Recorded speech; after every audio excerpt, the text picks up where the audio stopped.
Hello learners, welcome back to our channel Be Curious. Today we're gonna discuss very interesting topic common strategies used in many signaling pathway. A signal transduction pathway is the molecular route by which a ligand receptor interaction is translated into a chemical change within the affected cell.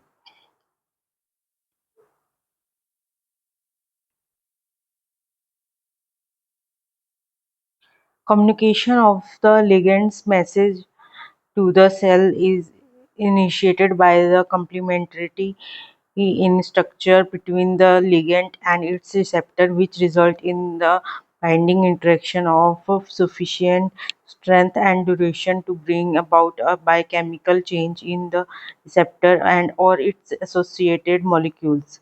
This biochemical change can in turn cause a diverse array of biochemical consequences in the cell. The term upstream and downstream are frequently used to describe element of a signaling pathway. The upstream components of a signaling pathways are those closest to the receptor. The downstream components are those closest to the effector molecules that determine the outcome of the pathway.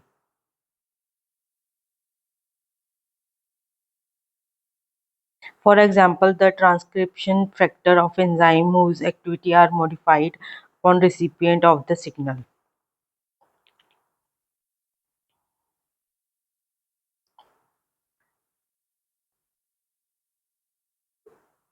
Ligand binding can induce conformational changes in and or clustering of the receptor. The first step necessary to activation of a signaling pathway is that the binding of ligand to its receptors in some way induces a physical or chemical change in the receptor itself or in molecules associated with it. In the case of many growth factor receptors, ligand binding induces a conformational change in the receptor that result in receptor dimerization.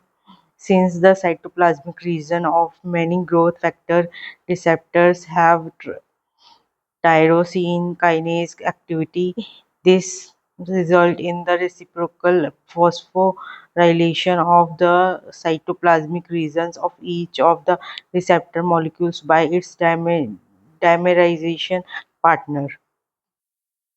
Other receptors undergo conformational change upon ligand binding that result in higher orders of receptor polymerization. The receptors on B cells are membrane-bound forms of the antibody molecules that the B cell will eventually secrete. Two different types of antigen receptor exhibit on the surface of naive B cells, which we term immunoglobulin M and D, IgM and IgD. Structural studies of the IgM from the receptor have revealed that ligand binding induces a conformational change in a non-antigen binding part of the receptor close to the membrane that facilitates aggregation of receptors into multimeric complexes and their subsequent movement into specialized membrane regions. T cell receptors similarly cluster upon antigen binding, whether or not they undergo a conformational change upon antigen binding remain controversial. Some receptors require receptor associated molecule to signal cell activation.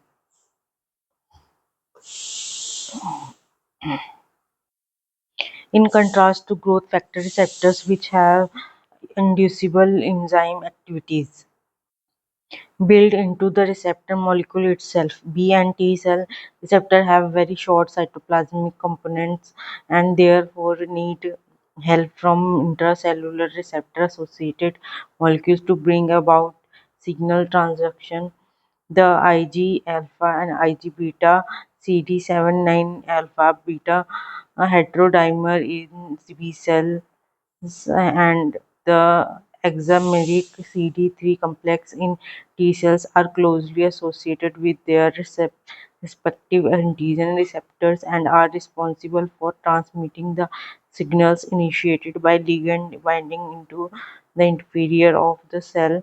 Both of these complexes have a pair of long cytoplasmic tails that contain multiple copies of the immunoreceptor tyrosine activation motif (ITAM). Both B and T cell receptors require receptor-associated molecules and co-receptors for signal transduction. B cell receptors require Ig-alpha and Ig-alpha beta to transmit their signal. The CD21 co-receptor, which is associated with CD19, binds to the complement molecule C3d,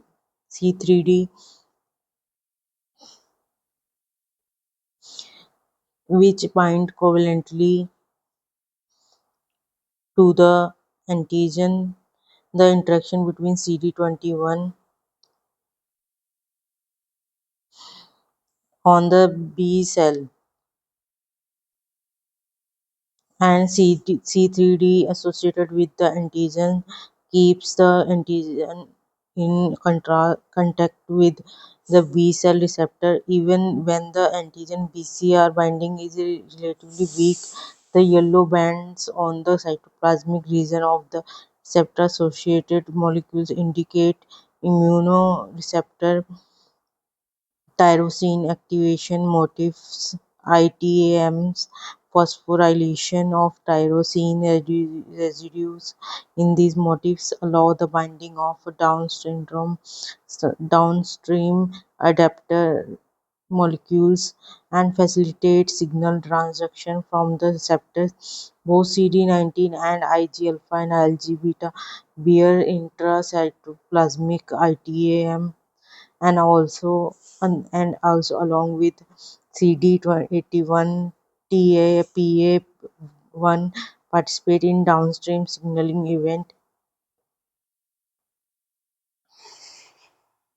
Section B. The cell receptor uses CD3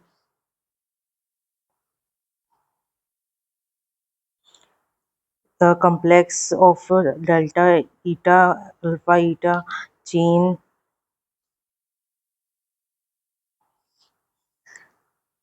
and pair of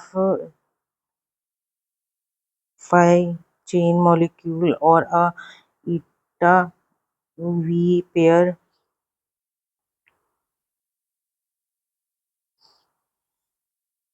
CD4 and CD8 co-receptor bind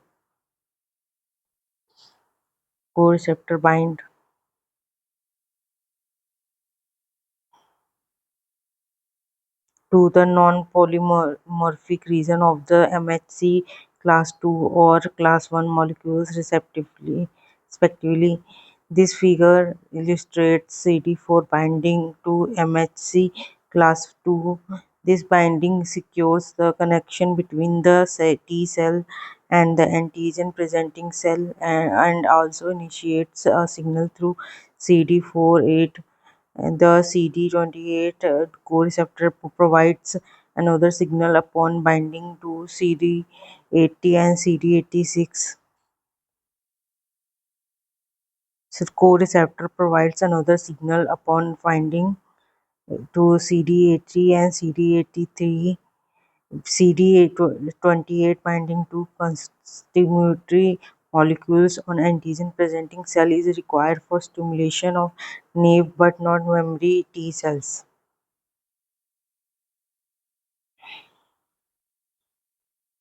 ITNs are recurrent sequence motifs found on many signaling proteins with, within the immune system, which contain tyrosines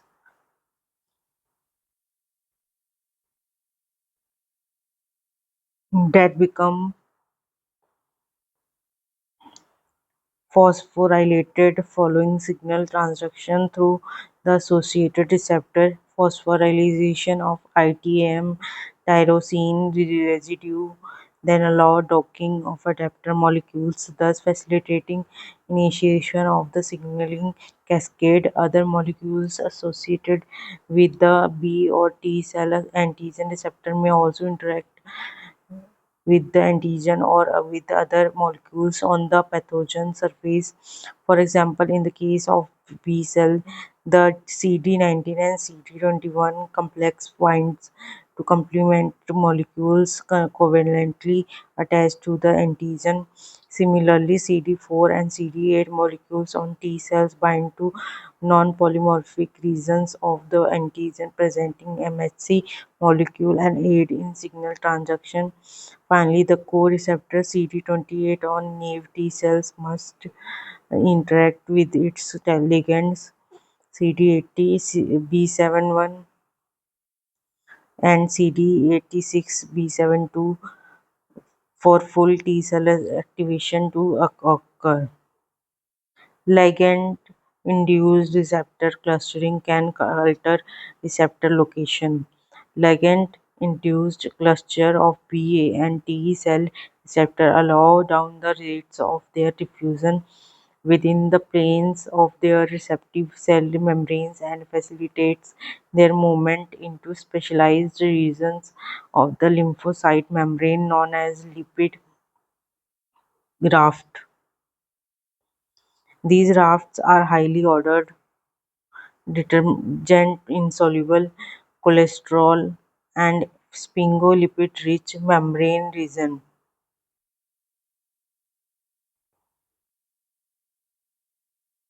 populated by many molecules critically to receptor signaling, moving receptors and co-receptors into the lipid rafts, render them susceptible to the action of enzymes associated with those rafts.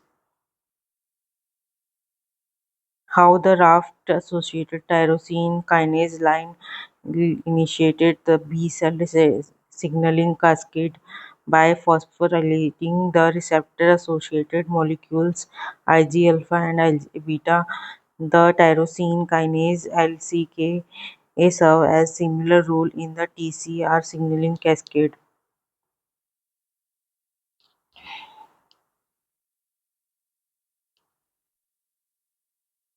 Tyrosine phosphorylation is an early step in many signaling pathways. Many signaling pathways, particularly those that signal cell growth or proliferation, are initiated with a tyrosine phosphorylation event. Many of the tyrosine kinases that initiate BCR and TCR activation belong to this family of enzymes known as the SRC family kinases. SRC, pronounced SRC family kinases, have homology to a gene CRS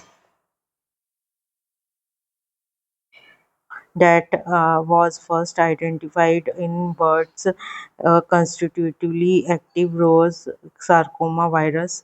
Homologue of these gene V-Sarc was shown in to induce a form of cancer, fibrosarcoma in birds. In the fact that a simple mutation is in this viral form of a tyrosine kinase gene would result in the development of tumor was the first hint that tyrosine kinase genes may be important in the regulation of cell proliferation and indeed in many aspects of cell signaling. SRC family kinases are important in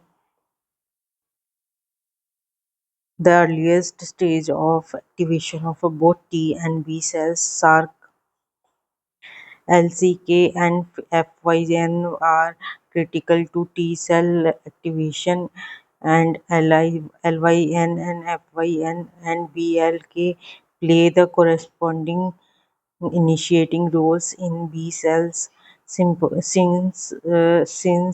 in inadvertent activation of these enzymes can lead to uncontrolled proliferation, a precursor to tumor formation. It is not surprising that their activity is tightly regulated in two different but interconnected ways.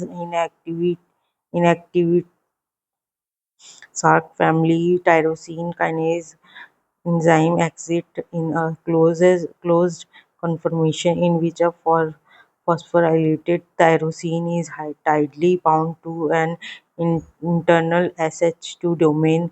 Sarc homology 2 domains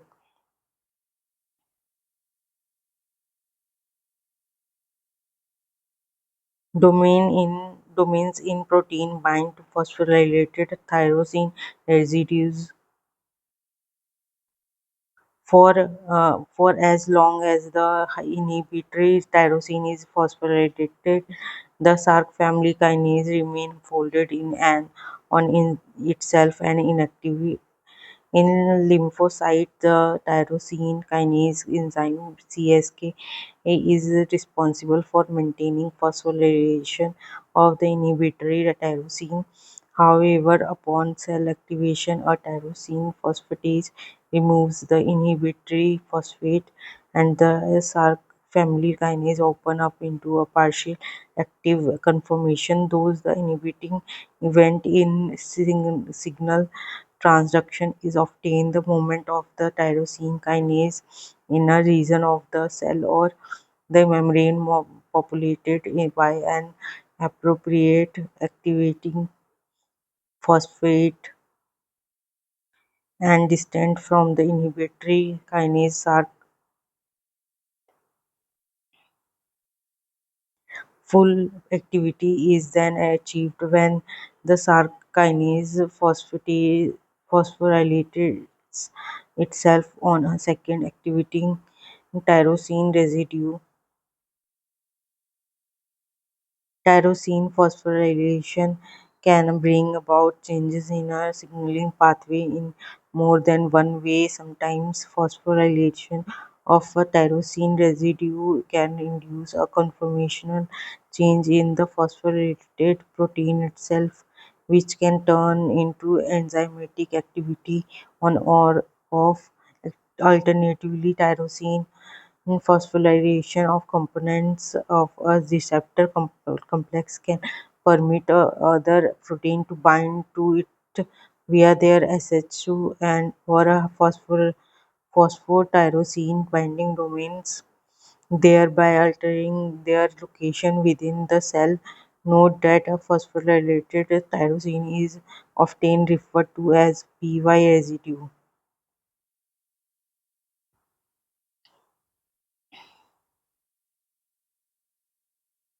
Activation of Sarc family kinase. Sarc Sarc family kinases are maintained by an inactive closed configuration by the binding of phosphorylated inhibitory tyrosine residue with an SH2 domain in the same protein.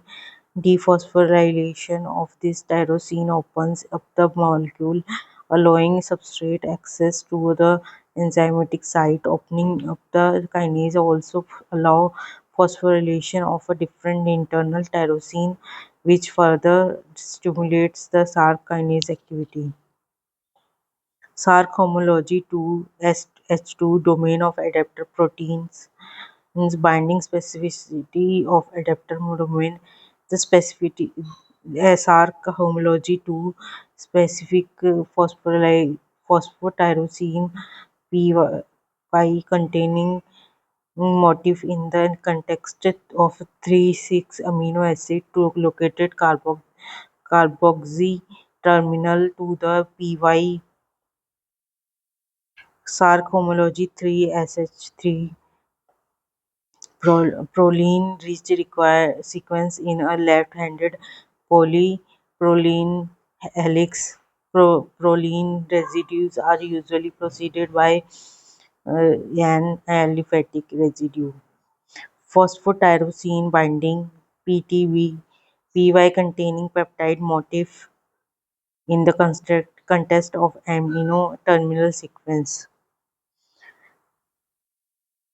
Black strain homology specific phosphoinosatides, which allow pH-containing proteins to respond to the generation of lipid second messengers generated by enzymes such as PI3 kinase, WW bind proline-rich sequence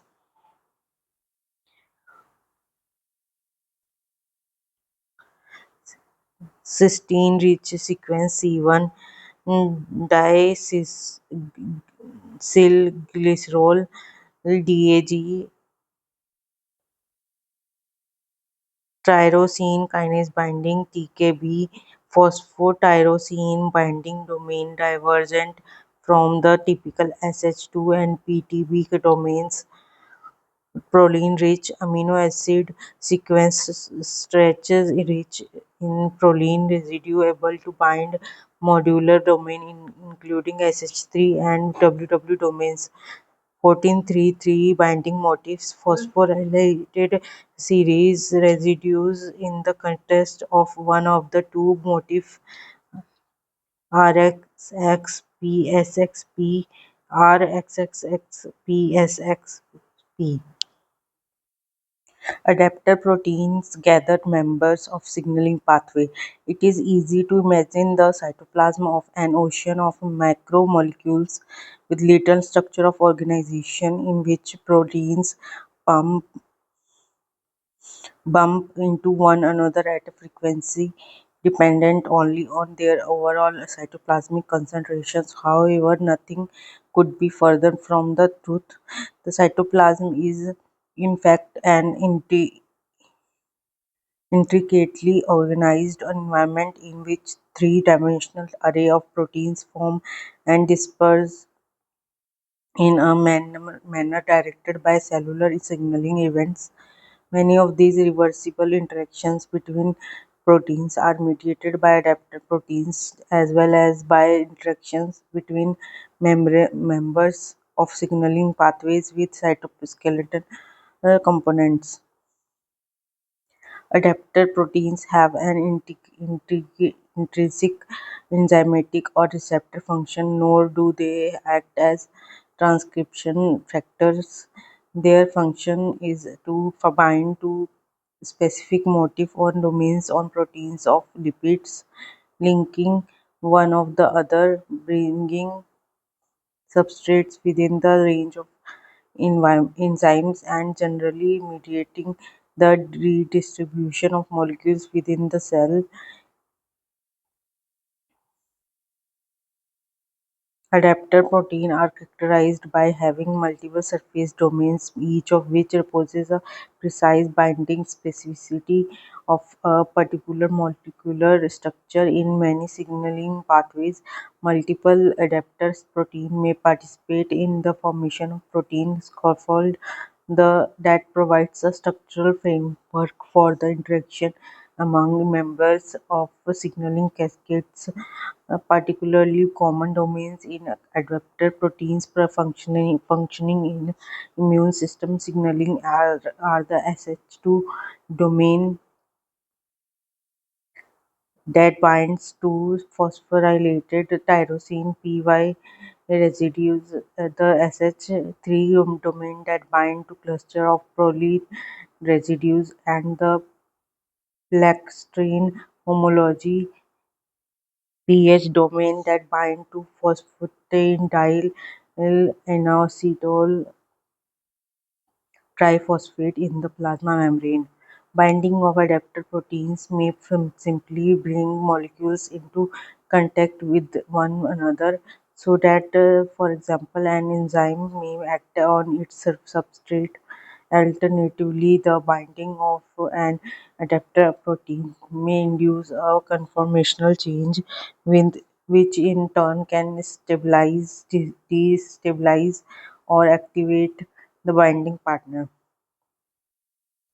Signal transduction may induce conformational changes in proteins that in turn result in the uncovering of one or more protein domain with specific affinity for other proteins. Such interactions may be homotypic or heterotypic. homotypic interaction between identical domains, heterotypic interaction between different domains.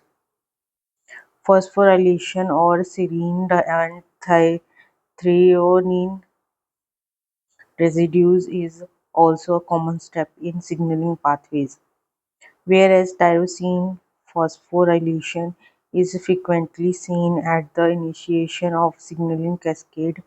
The phosphorylation of proteins at serine and threonine residues tend to occur at later steps in cell activation. Serine and threonine phosphorylation may serve to activate a phosphorylated enzyme to induce the phosphorylated protein to interact with a different set of proteins to alter the protein's location within the cell to protect the protein from destruction or in some important instances to convert the phosphorylated protein into a target for proteasomal destruction. Phosphorylation of membrane phospholipids recruits pH domain containing proteins to the cell membrane. The phospholipid phosphatidyl inositol bisphosphate (PIP2) is a component of the inner face of eukaryotic plasma membranes. However, PIP2 is much more than a structural phospholipid. It also actively participated in cell signaling. The enzyme phosphodidyl inositol 3 kinase (PI3 kinase) activated during the course of signaling through many immune receptors phosphorylates PIP2 to form phosphatidyl inositol trace phosphate (PIP3). PIP3 remains in the membrane and serve as a binding site for protein-bearing pleckstrin homology (pH) domain. Thus, this lipid phosphorylation event serves to move proteins from the cytosol to the membrane by providing them with a binding site. At the inner membrane surface, localization of proteins at the membrane brings them into contact with other membranes of a signaling cascade, allowing enzyme access to new substrates and enabling the modification of adapter proteins with the subsequent assembly of signaling components. PIP2 can be phosphorylated by PI3 kinase to create PIP3 during cellular activation. PIP3 then create binding sites for protein with pH domains at the internal face of the plasma membrane.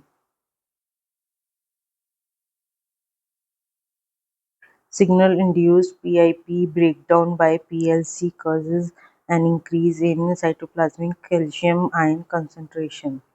In addition to being phosphorylated by PI3 kinase, PIP2 is also susceptible to a second type of signal-induced biochemistry modification. A second enzyme, more correctly a family of enzymes, phospholipase C (PLC), is also activated upon antigen signaling to of lymphocytes from the diacylglycerol (DAG) backbone. The DAG remains in the membrane where it binds and activates a number of important signaling enzymes. IP3 is released into the cytoplasm where it interacts with specific IP3 receptors on the surface of endoplasmic reticulum vesicles, inducing the release of stored calcium ions into the cytoplasm. These calcium ions then bind several cellular proteins, changing their conformation and altering their activity. The calcium ions double positive charge and the size of its ionic radius render it particularly suitable for binding to many proteins. However, in the field of cell signaling, calmodulin (CAM) is unquestionably the most important calcium-binding protein. Calcium CAM is a dumbbell-shaped protein with two globular subunits separated by an alpha helical rod. Each of the two subunits have two calcium binding sites, such that calmodulin has the capacity to bind four calcium ions. On binding, calcium CAM undergoes a dramatic conformational change which allows it to bind to and activate a number of different cellular proteins. As cytoplasmic Ca2 plus ion are used upon in binding to cytoplasmic proteins and the free cytoplasmic calcium ion concentration drops, cal- calcium ion channel proteins begin to assemble at the membrane. Eventually, the channels open to allow more calcium to flood in from the extracellular fluid and complete the activation of the calcium-regulated proteins. The assembly of these so-called store-operated calcium channel proteins is prohibited in the presence of high intracellular calcium. Many different types of ions are present in a cell, and it is reasonable to ask why eukaryotes should have evolved proteins with activities that are so responsive to intracellular calcium ion concentrations. The answer to this question in part lies in the fact that it is relatively easy to alter the intracytoplasmic concentration of calcium ions. The concentration of calcium in the blood and in tissue fluids is on the order of 1 meter, whereas the cytosolic concentration in a resting cell is closer to 100 nm to 10,000 times lower than the extracellular concentration. This difference is maintained by an efficient system of membrane pumps. Furthermore, high concentration calcium ion stores exist within the intracellular vesicles associated with the endoplasmic reticulum and the mitochondria. Thus, any signaling event that opens up channels in the membrane of the endoplasmic reticulum or in the plasma membrane and allows for free flow of calcium ion into the cytoplasm facilitates a rapid rise in intracytoplasmic calcium ion concentration. Ubiquitination may inhibit or enhance signal transduction.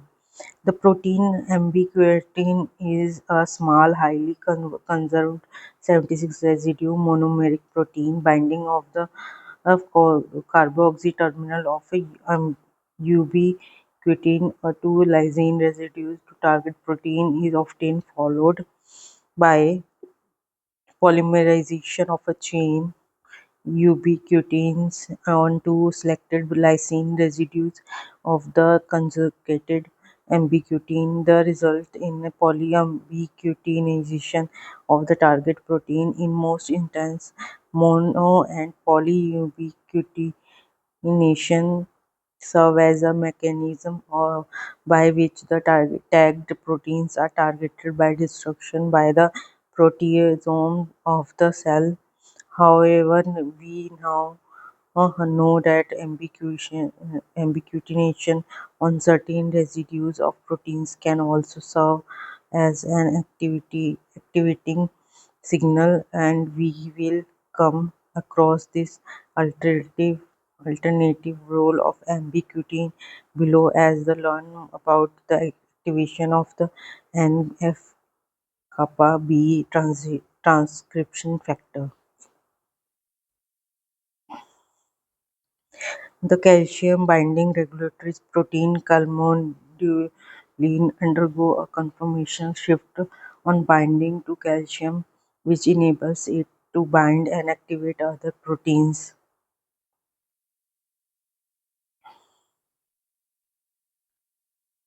Calcium ion is attached to the protein.